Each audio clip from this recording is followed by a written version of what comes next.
High বন্ধুরা, আজ তোমাদের সাথে একটা ভিডিও শেয়ার করতে চলে এলাম।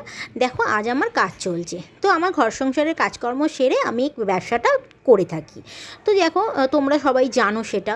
তো যারা যারা আমাকে চেনো জানো, এত বছর ধরে আমার পাশে আছো, তারা তো সবই জানো, নতুন করে বলার কিছুই নেই। তো দেখো, আজকে বিরিয়ানিতে আমি ট্রিপল এক্সেল চালটা সাজেস্ট করি, আমার এটা খুব ভালো লাগে। তো আমি চালটা প্রথমে নিই, তারপরে এইভাবে গুছিয়ে নিই বিরিয়ানিটাকে।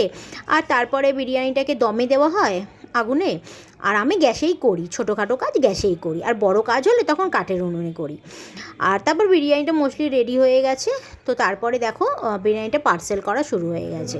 তো বিরিয়ানিটা পার্সেল করে বিরিয়ানি ছিল, চিকেন বিরিয়ানি, চিকেন চাপ আর ফিশ ফ্রাই। তো এই এই মেনু ছিল আজকে। তো সেটাই তোমাদের সাথে শেয়ার করছি, এবং আমার এই কাজের ছোটো ছোটো ভিডিওগুলো তোমাদেরকে দেখাচ্ছি। তোমরা সবাই হয়তো ভাববে যে দিদি তো অনেক বড় বিজনেস, এত বড় ক্যাটারার, ডেকোরেটার, ছোটো কাজ কি করে? হ্যাঁ, করি। আমি মোটামুটি 20জন, 15জন, 20জন থেকে স্টার্টিং করি, তার থেকে এবার 50 জন অবধি। আজকের কাজটা ছিল 50 জনের। তো এইভাবেই করি। আমার দেখো, টিফিন বক্সগুলো দেখলে তুমি বুঝতে পারবে। এই টিফিন বক্সে করে পার্সেল করে আমি সমস্ত কাস্টমারের বাড়িতে ডেলিভারি দিই। তো চিকেন চাপ, ফিশ ফ্রাই এগুলো সব প্যাকিং করা হয়ে গেছে। আর এই সাথে দিয়েছিলাম একটা করে জলের বোতল। আমাদের স্ট্যাম্প মারা একটা ব্যাগ আছে, তো সেই ব্যাগে করেই আমরা সমস্ত জিনিসটা পার্সেল করি। আর এগুলো যে তোমরা দেখছো, আমার পাশে আছো, তার জন্য থ্যাংক ইউ সো মাচ।